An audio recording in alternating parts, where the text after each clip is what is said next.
आप देख रहे हैं अपने उत्तराखंड में, हूं आपके साथ संदीप तिवारी। उत्तराखंड में लगातार पिछले 24 घंटे से हो रही बारिश से आम जनजीवन अस्त व्यस्त हो रखा है। मौसम विभाग ने उत्तराखंड के 10 जिलों के लिए भारी बारिश का अलर्ट जारी किया है। इसको देखते हुए आज मुख्यमंत्री पुष्कर सिंह धामी आपदा कंट्रोल रूम पहुंचे, जहां उन्होंने व्यवस्थाओं का जायजा लिया। उन्होंने कहा कि प्रदेश में भारी बारिश का अलर्ट मौसम विभाग द्वारा जारी किया गया है, जिसको देखते हुए तमाम अधिकारियों को निर्देशित किया गया है कि वह सभी जिलों की मॉनिटरिंग का काम करें। इसके साथ ही जहां पर लैंडस्लाइड की घटनाएं हो रही हैं, उन मार्गों को चिन्हित करने का भी काम किया जाए और उन्हें तुरंत खोला जाए।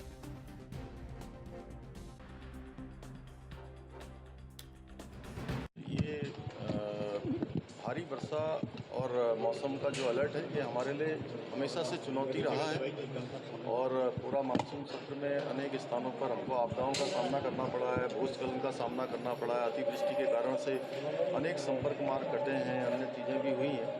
तो अभी सारे जिलाधिकारियों से, सारे आपदा प्रबंधन के लोगों से, SDRF, NDRF सभी हमारे तैनात हैं, सभी विभागों के लोग लगे हुए हैं और जहाँ भी संपर्क कट रहा है या जहाँ पर भी सहायता की आवश्यकता है, वहाँ पर हमारे शासन के लोग पहुँच रहे हैं। हमारा प्रयास है कि इस पर पूरी तरह से सब लोग मुस्तैद होकर नज़र रखें और जहाँ भी आपदा से प्रभावित लोग हो रहे हैं उनको। हरिद्वार पहुंचे मुख्यमंत्री पुष्कर सिंह धामी ने युवा धर्म संसद कार्यक्रम में शिरकत की। सामाजिक संगठन सेवाग्य संस्थानम द्वारा पतंजलि योगपीठ में 2 दिवसीय युवा धर्म संसद कार्यक्रम का आयोजन किया जा रहा है।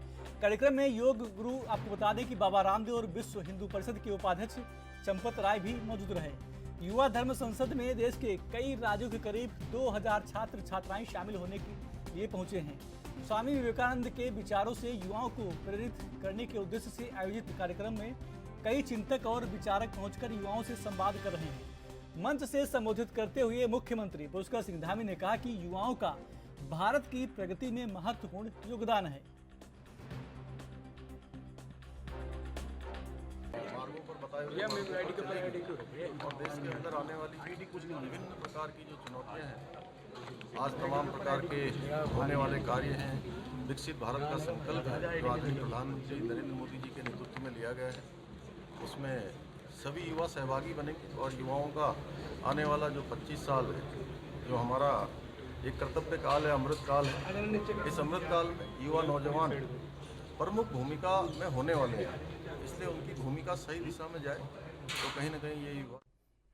हल्द्वानी और उसके आसपास के इलाकों में पिछले 26 घंटे से लगातार हो रही बारिश, आपको बता दें कि आफत बन गई है। आम जनजीवन पूरी तरह से प्रभावित हुआ है और ग्रामीण इलाकों में धान की खड़ी फसल को भारी नुकसान पहुंचा है। तो वहीं शहरी इलाकों में जलभराव से भारी नुकसान हो रहा है। पूरे जिले में 5 स्टेट मार्ग सहित 39 रास्ते पूरी तरह से बंद हैं। इसके अलावा गौला, नंधौर और कोसी नदियों में जलस्तर में भारी बढ़ोतरी हुई है। गौला नदी में 45,000 क्यूसेक से अधिक पानी बह रहा है। इसके अलावा हल्द्वानी चोर गलिया मार्ग शेर नाला आने से बंद हो गया है। आपको बता दें कि प्रशासन ने मौसम विभाग के पूर्वानुमान के मुताबिक सरकारी मशीनरी को अलर्ट पर रखा हुआ है। कल से यहाँ पर निरंतर बारिश हो रही है और आज भी रेड अलर्ट है और जैसा कि मौसम विभाग की चेतावनी है उसके अनुसार यहाँ पे भारी बारिश भी होगी और यहाँ पे रक्षिया नाला, कलसिया नाला और जोशीन नाले के किनारे रहने वाले लोग हैं उनको निरंतर सचेत भी किया जा रहा है और रात्रि में भी इनसे अपील की गई थी कि सभी लोग सुरक्षित स्थान पर रहें। साथ ही अभी भी कहीं से शेर नाला भी काफ़ी बंद है और ट्रैफिक बंद है, तो अभी भी अपील की जाती है कि अनावश्यक रूप से यात्रा ना करें और बहुत आवश्यक होकर भी यात्रा करें। सर ठीक है। अभी देखिए क्योंकि पहाड़ों पर भी निरंतर बारिश है, तो अभी गोला का जो जलस्तर है 40,000 क्यूसेक के ऊपर पहुँच गया है। और लाल कुआं सर? लाल कुआं में जो 2 किलोमीटर वाला एरिया है उसमें कुछ परिवार के घरों में पानी भर गया था, तो उसमें लगभग 75 लोग का जो हमारा कैंप है। देहरादून अस्पताल के दंत रोग विभाग में तकनीकी कर्मियों की कमी के कारण RCT कराने के लिए मरीजों को लंबा इंतजार करना पड़ रहा है। RCT के लिए 1 महीने की तारीख दी जा रही है। दून अस्पताल के चिकित्सा अधीक्षक डॉक्टर अनुराग अग्रवाल ने बताया कि RCT एक लंबी प्रक्रिया है जो व्यक्ति के दांत की जड़ों में फैले संक्रमण पर निर्भर करती है। उन्होंने बताया कि अगर RCT कराने वाले व्यक्ति की हीलिंग पावर अच्छी है तो 15 से 20 दिन में RCT की प्रक्रिया पूरी हो जाती है। देखिए जो हमारे वार्ड बॉय और टेक्नीशियन के पद खाली हैं उनको भरने की पूरी कवायद जारी है। इसमें बहुत सारी जो पद हैं हमें आउटसोर्स के जरिए भरने होते हैं, तो उनको हम हमेशा लिखते हैं जब भी यहाँ पद खाली होते हैं, तो उनका अपना एक प्रोसेस है, उसके थ्रू आ जाएंगे। बीच में जो इलेक्शन की वजह से आचार संहिता लगी थी तो उसमें कुछ चीज़ों में देरी हुई, लेकिन मैं उम्मीद करता हूँ कि बहुत जल्दी ये पद सब भरे जाएंगे। लेकिन आरसीटी में तो मैं मान के सकता हूँ कि आरसीटी तो यहाँ रेगुलर बेसिस पर जारी है। इसमें हमारे 2 टेबल हैं, जो दोनों टेबल पर आरसीटी की जाती है।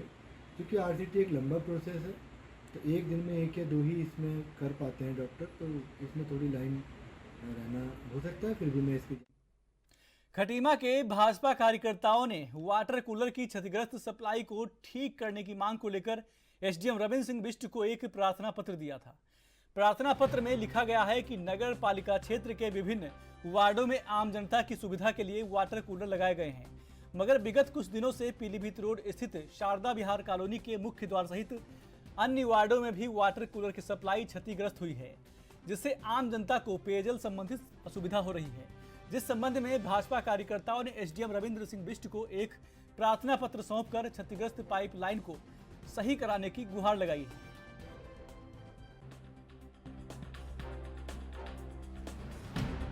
एक तो जो नगर पालिका क्षेत्र में जो वाटर कूलर लगे हैं, हमारी जानकारी में आया और प्रत्यक्ष से दिख रहा है कि वाटर कूलर गुणवत्ता विहीन लगे हैं और जहाँ तहाँ वो टूट गए, उनकी पानी की सप्लाई बंद हो गई है। हमने एसडीएम साहब को ज्ञापन दिया है कि इनको तुरंत दुरुस्त किया जाए और पानी की सप्लाई शुरू की जाए। दूसरा फिल्टर हमारे कई जगह लगे हुए हैं और कई अच्छी मेंटेनेंस भी हो रही है। जैसे आप यहीं पे हमारे मेरे आवास के समीप देखेंगे, यहाँ पर अच्छी मेंटेनेंस में है। ये कई जगह लोग क्या है कि उपद्रवी लोग कुछ उसको नुकसान भी पहुँचा देते हैं। कुछ पाइपलाइन वगैरह टूट गई, मैं ईओ को निर्देशित करूँगा उस पाइपलाइन को तुरंत चेंज कर ले, और इसका मेंटेनेंस क्लॉज में अभी मेंटेनेंस की अवधि में है ये, तो मैं ठेकेदार को भी निर्देशित करूँगा कि जो भी अगर कूलर आउट ऑफ सर्विस हो जाता है उसको तुरंत इसको ठीक करने की कार्रवाई करें।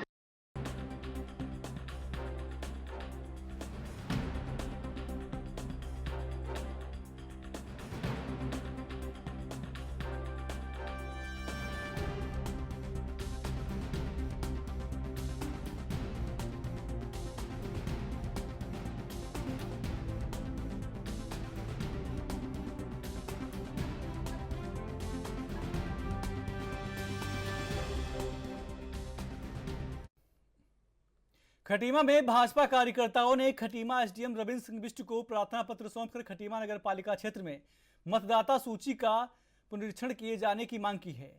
प्रार्थना पत्र के अनुसार पूर्व में मतदाता पुनरीक्षण किया गया था, किंतु नगर पालिका परिसीमन के बाद कुछ मतदाता सूची में शामिल होने से रह गए थे, जिसके लिए भाजपा कार्यकर्ताओं में छूटे हुए मतदाताओं को पुनरीक्षण की कार्यवाही के बाद मतदाता सूची के नाम दर्ज कराने की मांग की गई। वहीं एसडीएम रविंद्र सिंह बिष्ट ने बताया कि नगर पालिका परिसीमन से पहले और परिसीमन के बाद छूटे हुए सभी मतदाताओं को पुनरीक्षण के बाद मतदाता सूची में शामिल किया जाएगा। नगर पालिका विस्तार होने के कारण वोटों का पुनरीक्षण चल रहा है और पूर्व में जो मतदाता सूची का प्रकाशन हुआ था नगर पालिका के द्वारा, उसमें कुछ लोग मतदाता छूट गए थे और उनकी शिकायतों के आधार पर पुनरीक्षण का कार्य चल रहा था। इसी दौरान नगर पालिका चुनाव आगे बढ़ने से वो कार्य रुक गया था।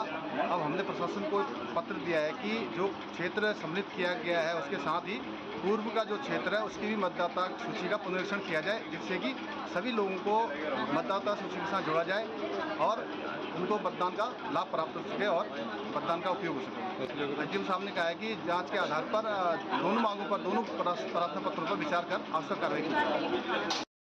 हमारे खटीमा नगर पालिका जो क्षेत्र विस्तार हुआ है उसकी वोटर लिस्ट अभी हमने बनानी तैयार करनी है। उसमें इनकी शिकायत ये कि कुछ लोग जो पुराने परिसीमन से पहले जो लोग थे उनके कई वोटर लिस्टों में नाम नहीं है, तो ये भी हम साथ ही साथ कर लेंगे। देखिए, जो हम नए परिसीमन के हिसाब से जो नए क्षेत्र जुड़े हैं उनके वोटर लिस्ट में उनका नाम तो जोड़ेंगे, साथ ही साथ जो पुराने परिसीमन से पहले के जो व्यक्ति जो इस वोटर ID कार्ड उनके बने नहीं है, वोटर लिस्ट में उनका नाम नहीं आ पाया, उनको भी हम जोड़ने की कार्रवाई करेंगे। तो देखिए 16 तारीख तक हमें करना है, थोड़ा और एक्सटेंड हो जाएगी, मतलब 16 तक हम लगभग इसको तैयार कर लेंगे।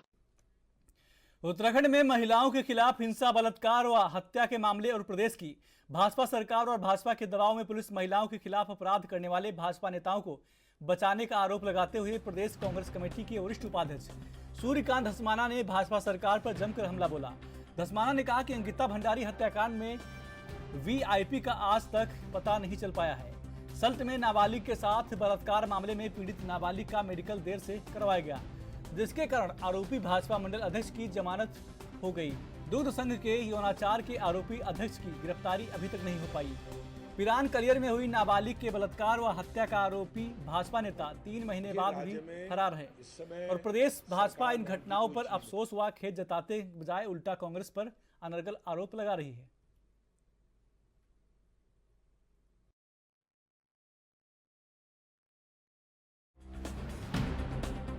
देखिए, राज्य में इस समय सरकार नाम की कोई चीज़ नहीं है। मुख्यमंत्री जी से लेकर के राज्य के मंत्रिमंडल के सदस्य जिस प्रकार का आचरण उनका है, मुख्यमंत्री जी को हाई कोर्ट, सुप्रीम कोर्ट फटकार लगा रहा है। राजा की तरह व्यवहार न करें, चुने हुए मुख्यमंत्री की तरह काम करें, ये सुप्रीम कोर्ट कह रहा है। राज्य के एक कैबिनेट मंत्री कह रहे हैं कि उनके विभाग में ट्रांसफ़र, पोस्टिंग, अटैचमेंट कैसे हो रहे हैं उनको पता ही नहीं है, चेतावनी पत्र जारी कर रहे हैं। राज्य की एक मंत्री एफआईआर करा रही है पुलिस में कि मेरे पति का नाम पासपोर्ट में, आधार कार्ड में और अपने तमाम रिकॉर्ड में कोई महिला दर्ज करके और उनके घर से बहुत बड़ी चोरी करके चली गई। राज्य के अंदर मंत्रिमंडल की बैठक लगातार 2 बार स्थगित हो गई, मंत्रिमंडल की बैठक हो नहीं पा रही। शिक्षकों की हड़ताल, राज्य के अंदर स्वास्थ्य सेवाएं जर्जर, पूरा प्रदेश आपदा से ग्रस्त, महिलाओं के खिलाफ लगातार हिंसा के मामले जिसमें भाजपा के लोग शामिल हैं।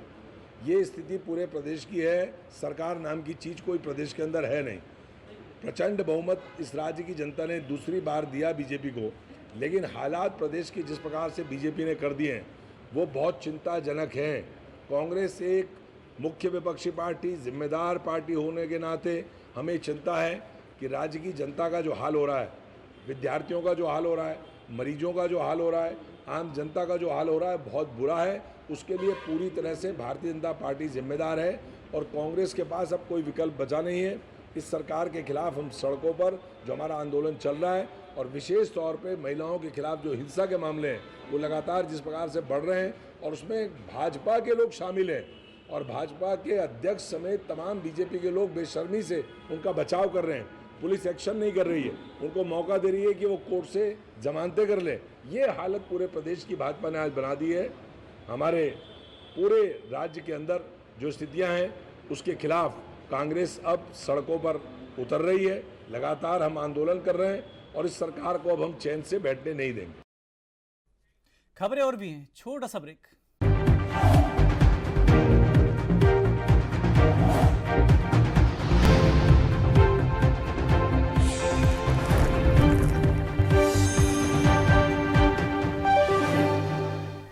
ब्रेक के बाद स्वागत है आपका। खबरों में आगे बढ़ते हैं। उत्तराखंड में डेंगू का कहर लगातार बढ़ता जा रहा है। आपको बता दें कि मैदान से लेकर पहाड़ तक डेंगू के मामले आ रहे हैं। वहीं देहरादून जनपद में अब तक 7 लोगों में डेंगू की पुष्टि हो चुकी है। प्रदेश में अभी तक कई मरीजों को डेंगू फैलाने वाला मच्छर डंक मार चुका है, जिसको लेकर स्वास्थ्य विभाग ने भी अपनी तैयारी पूरी कर ली है। जिसको लेकर मुख्य चिकित्सा अधिकारी संजय जैन ने बताया कि डेंगू का बुखार एकदम से आने वाला तेज बुखार है, जो डेंगू मच्छर के काटने से होता है। डेंगू का मच्छर सामान्य मच्छरों से आकार में काफी छोटा होता है। आमतौर पर डेंगू का मच्छर रुके हुए साफ पानी में पैदा होता है। यदि आपने घरों में साफ सफाई नहीं की, पानी भरा हुआ है, तो डेंगू का मच्छर पैदा हो जाएगा। डेंगू बुखार कभी कभी जानलेवा भी साबित हो जाता है। इससे बचने के लिए सावधानी बहुत जरूरी है। में ये पिछले 8-10 दिन से हमें एक केस मिलना शुरू हो गया है। तो वर्तमान में 7 केस हमारे जनपद में पॉजिटिव आ चुके हैं, जिनमें से 3 दून मेडिकल कॉलेज में एडमिट है, लेकिन वो सामान्य है। अब जैसे जैसे बारिश समाप्ति की ओर जा रही है, धूप निकल रही है, तो ये थोड़ी सी संभावना है कि डेंगू के केस अभी बढ़े हुए हमको मिल सकते हैं। लेकिन उसके लिए नगर निगम से और आशाओं के माध्यम से भी हम बराबर इस पर पूरी निगरानी बनाए हुए हैं।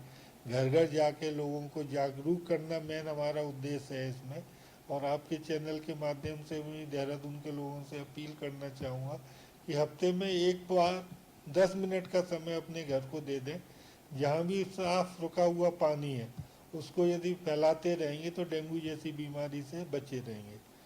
डेंगू का जो लार्वा होता है सबसे ज़्यादा रुके हुए साफ पानी में होता है। तो घर में जैसे कूलर्स की टंकियां हैं या फ्रिज के नीचे की ट्रे है या पुराने बर्तन वगैरह छतों पे उनमें रखें जिसमें बरसात का पानी भरा हुआ है, मार्केट में टायर वगैरह हैं, तो इन सब में पानी जो भर रहा है उसमें डेंगू का लार्वा होने की संभावना रहती है।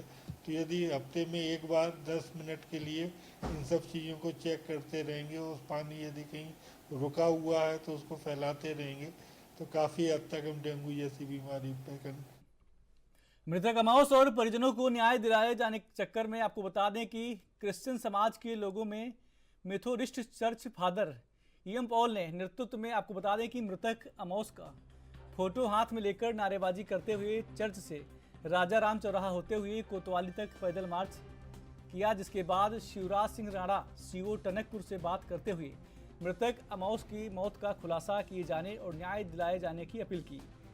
पोस्टमार्टम रिपोर्ट आने के बाद पुलिस की ओर से अमाउस की मौत का कारण प्रथम दृष्टि एक्सीडेंट माना जा रहा है, लेकिन मृतक के परिजनों द्वारा इस घटना को एक्सीडेंट नहीं बल्कि हत्या से जोड़ा जा रहा है, जिसके लिए लगातार पीड़ित परिजन न्याय दिलाने जाने की मांग कर रहे हैं।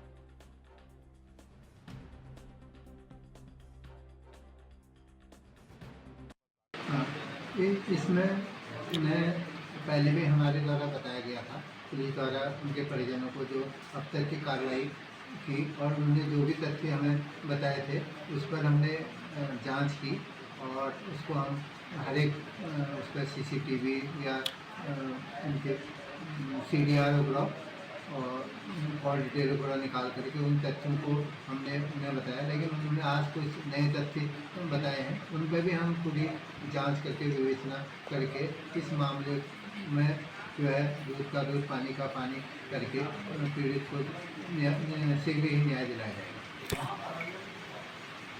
हाँ, जैसे कि आप लोगों द्वारा बताया कि यहाँ भी लोग आए हुए थे, तो यही कि हमें न्याय दिलाया जाए, तो उनको जो भी वो अपॉइंटेड रख रहे हैं और जो भी विवेचना के जितने भी अब तक हमारे द्वारा कार्रवाई की गई है उनके और उनके द्वारा जो नए तथ्य हमारे सामने लाए जाने हैं उनका विवेचना। प्रधानमंत्री वन मंत्रालय आदि कार्यालय में सरकारी जमीन पर कब्जा करने की शिकायत दर्ज की गई थी। शिकायत के बाद शनिवार के बाद प्रभागी वनाधिकारी अल्मोड़ा दीपक सिंह के निर्देश पर उप प्रभागी वनाधिकारी रानीखेत काकुल पुंडीर और वन क्षेत्राधिकारी जौरासी उमेश पांडे के नेतृत्व में वन विभाग ने आपको बता दें कि कब्जाई भूमि का मौके पर जाकर स्थलीय निरीक्षण किया। कब्जा की गई 1960 से ये 1 हेक्टेयर आपको बता दें 1 हेक्टेयर भूमि को मुक्त कराया है। बता दें कि यहाँ बीते दिनों पेड़ों का कटान भी किया गया था। अतिक्रमण और पेड़ों को काटे जाने पर आरोपी पर 3 लाख रुपए का अर्थदंड भी लगाया गया था।